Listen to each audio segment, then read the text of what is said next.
La grotte des fées, quand légende, histoire et magie prennent vie à la Pocatière. Lancement d'un site web d'information pour une candidature à la mairie de Montmagny. Surveillance par radar photomobile sur l'autoroute 20 à Lévis.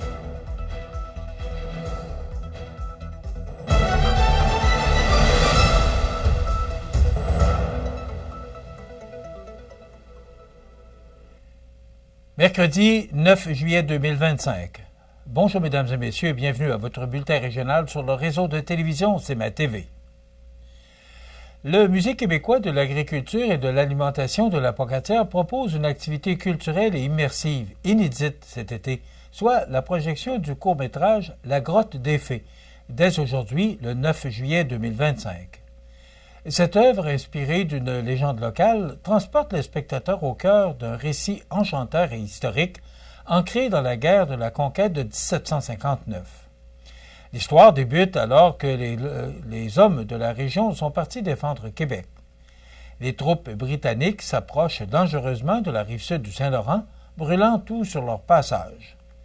Dans ce contexte dramatique, un allié autochtone aide une famille à fuir vers un refuge inattendu. Une grotte perchée sur la montagne du collège, à quelques pas du musée. À l'intérieur, ils rencontrent deux fées qui, malgré leur surprise, décideront de les protéger, transformant leur antre magique en sanctuaire. Le film, réalisé par la cinéaste visionnaire Louise Lamar, fait partie du projet Québec Fantastique, un sentier de légende, une série de 10 courts-métrages en développement. Chaque film met en lumière une légende ancrée dans les différentes régions du Québec, dont l'île d'Orléans, l'île aux Coudres, le Bas-Saint-Laurent et la Gaspésie. L'objectif est de marier tradition orale, paysage québécois et technologie immersive, dans une démarche à la fois éducative et artistique. Au-delà de la projection, l'initiative invite le public à visiter les lieux réels évoqués dans les récits. À la Pocatière, les visiteurs pourront même explorer la véritable grotte des fées, située à proximité du musée, dans un cadre de nature exceptionnel. Le projet met aussi en lumière un savoir-faire technologique unique. Louise Lemare, professeure à l'école de cinéma de l'Université Concordia, utilise une méthode brevetée aux États-Unis qui permet d'intégrer des effets visuels directement à la prise de vue. Grâce à ce procédé, les décors sont projetés en temps réel, sur le plateau, visibles par les acteurs et intégrés directement à l'image finale, sans post-production lourde. En somme, La grotte des fées n'est pas seulement un film.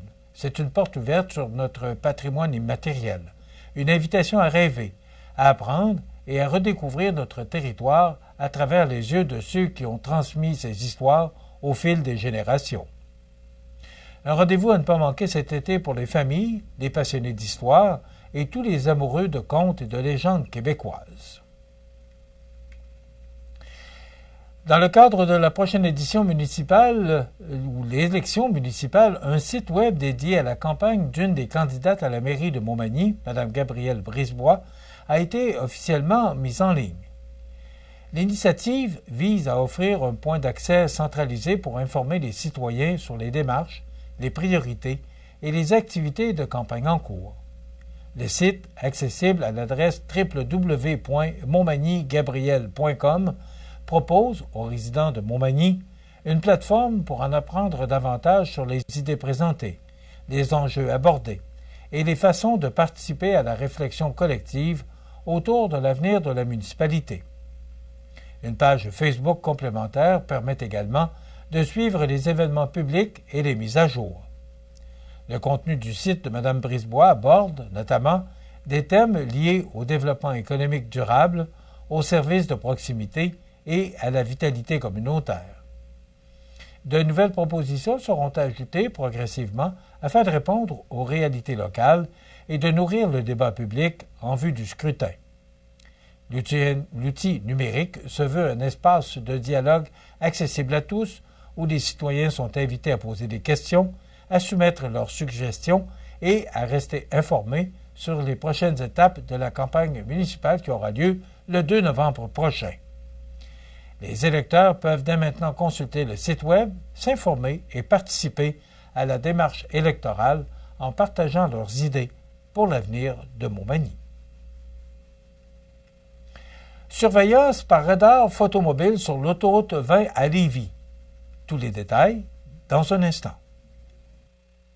C'est à travers le respect et le besoin de faire plus pour les familles en deuil et l'expérience qui s'est transmise de père en fils que la Maison funéraire Laurent Normand a su au fil du temps se bâtir une réputation de confiance. La Maison funéraire Laurent Normand à Montmagny. Laissez-nous vous accompagner. Le restaurant Pizzeria Porto Bellissimo, un incontournable à Saint-Jean-Port-Joli. Pizza débordante de garniture, menus variés et abordables. Délicieux desserts avec des produits de grande qualité des gâteries de l'Ami. Porto Bellissimo et les gâteries de l'Ami, route de l'église à Saint-Jean-Port-Joli.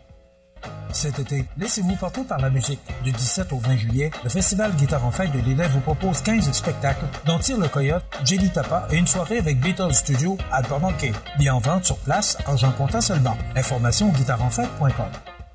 Vous regardez CMA TV, le réseau de l'information sur la Côte-du-Sud.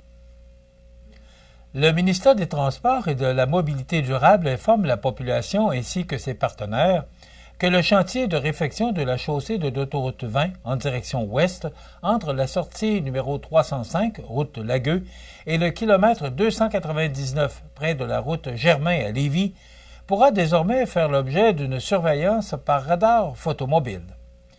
Cette initiative a pour but de renforcer la sécurité des usagers de la route et de celle des travailleuses et des travailleurs. En effet, il a été observé qu'en dehors des heures de pointe, certains usagers ne respectaient pas la limite de vitesse. Rappelons que celle-ci peut être abaissée à 80 km/h dans la zone de chantier selon les phases de travaux. Une signalisation sera installée en amont pour informer les usagers de la route de la présence possible d'un radar photo. Le panneau affichera, sur fond orange, le pictogramme utilisé ailleurs sur le réseau routier à cette fin. Lorsqu'une infraction est détectée par un radar photo, aucun point d'inaptitude n'est porté au dossier du propriétaire du véhicule. Toutefois, le montant de l'amende est doublé pour toute infraction commise dans une zone de travaux routiers. Les usagers de la route sont invités à consulter la liste des chantiers routiers ciblés par des radars photo sur Québec 511. La Fédération canadienne des contribuables monte au front et presse le premier ministre François Legault d'abandonner son projet d'interdire la vente de voitures neuves à essence et au diesel d'ici 2035. Cette sortie survient alors que le gouvernement du Québec vient d'assouplir sa stratégie pour inclure, désormais, les véhicules hybrides non rechargeables dans ses objectifs de transition énergétique. Une décision perçue comme un aveu d'échec par la Fédération. Selon Nicolas Gagnon, directeur Québec de l'organisme, ce changement démontre que le plan initial est irréaliste. En ajoutant les hybrides, M. Legault reconnaît que son plan ne tient tout simplement pas la route, a-t-il affirmé. Il estime que ce virage coûtera une fortune aux contribuables québécois et réclame l'abandon pur et simple de l'interdiction. Malgré cet ajustement, le gouvernement Legault maintient son objectif, soit celui d'interdire complètement la vente de véhicules neufs à essence d'ici 2035. Et ce, tout en imposant une cible de 32,5 % de vente de véhicules électriques dès 2026, bien au-delà de la cible fédérale fixée à 20 %. Cette politique s'inscrit dans le cadre de la norme sur les véhicules zéro émission qui oblige les constructeurs automobiles à vendre un quota croissant de véhicules électriques ou hybrides rechargeables sous peine de lourdes pénalités. La Fédération s'appuie sur des données de Ressources naturelles Canada qui évaluent à 300 milliards de dollars les coûts liés à cette transition, notamment pour adapter les infrastructures et le réseau électrique. Ce plan est complètement déconnecté de la réalité. Les familles n'ont pas les moyens d'en absorber les coûts. M. Legault doit reculer avant qu'il ne soit trop tard, a conclu Nicolas Gagnon.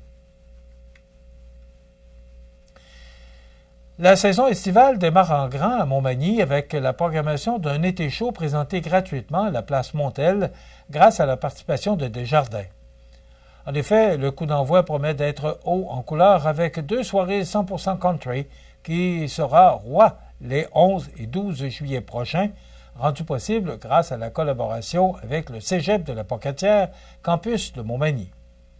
Ces événements s'inscrivent dans les examens finaux de la formation en régie et technique scénique, ce qui en fait une vitrine pour la relève autant sur la scène que derrière les projecteurs. Le vendredi 11 juillet, dès 20h, la jeune autrice, compositrice, interprète Chloé Leclerc ouvrira la soirée avec ses créations originales et ses reprises inspirées de son parcours. Elle laissera ensuite place à l'étoile montante Laurence Saint-Martin, déjà suivie par plus de 3,5 millions de personnes sur les plateformes numériques. Ses textes authentiques et son univers New Country transporteront le public dans une ambiance de feu de camp. Le samedi 12 juillet, à la même heure, l'artiste country folk Fred Dion prendra le relais, suivi du groupe local de Wal Palominos. Originaire de Montmagny, cette jeune formation impressionne par ses harmonies vocales et la qualité de sa production, avec un style country assumé et inspiré des grands du genre. Pour connaître toute la programmation d'un été chaud à Montmagny, rendez-vous sur unetteschaud.com ou suivez les pages Facebook et Instagram du même nom.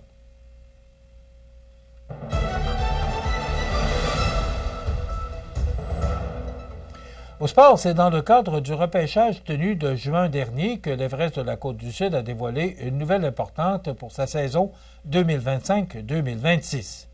Le vétéran Tommy Bouchard portera désormais le C sur son chandail à titre de capitaine de l'équipe. Ce choix s'est imposé naturellement, selon l'entraîneur-chef Simon Labrec. Il s'est dévoué au programme depuis 2 ans. Il aurait pu aller ailleurs, mais il a choisi Montmagny. C'est un gars qui donne tout à chaque partie et qui prêche par l'exemple, a-t-il souligné. Labrec met aussi de l'avant les valeurs de Bouchard, qu'il considère comme un leader rassembleur, capable de garder son sang-froid dans les moments critiques. Pour Tommy Bouchard, l'honneur est grand. Informé de la nouvelle au printemps, il a dû garder le secret jusqu'à l'annonce officielle. Il affirme que l'esprit d'équipe est la clé du succès. Ce que j'ai appris, c'est d'inclure tout le monde dans le vestiaire. Plus le groupe est uni, plus il peut gagner, a-t-il confié. En plus de cette nomination, l'Everest a confirmé le retour du gardien Alexandre Lausier, qui amorcera sa dernière saison junior, ainsi que celui de l'attaquant Noah Woodard, acquis en cours de campagne l'an dernier. Du côté des nouveaux venus, le club accueillera Anthony Hamelin, un attaquant originaire de Rivière-du-Loup. Ayant fait ses preuves avec les Albatros du Collège Notre-Dame, Hamelin est décrit comme un joueur complet, doté d'un bon coup de patin, capable de te jouer des deux côtés de la patinoire et d'apporter une touche physique et offensive. La défensive comptera également sur Thomas Lacroix, un défenseur de 19 ans, reconnu pour son style physique et sa mobilité.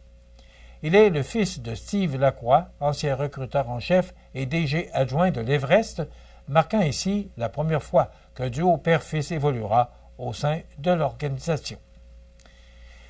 Voilà ce qui complète votre bulletin d'actualité de ce mercredi 9 juillet. Dans un moment, les prévisions de la météo. Et le menu de cette émission du 9 juillet, on vous présente une entrevue avec l'intervenante et agente de sensibilisation au Havre des femmes, Mme Karine Boutin. Il y aura les trouvailles d'Audrey, et Audrey se retrouvera chez Tapis Montmagny aujourd'hui. Et bien sûr, il y aura les commentaires sur l'actualité du jour. Je vous souhaite donc une excellente émission à notre antenne.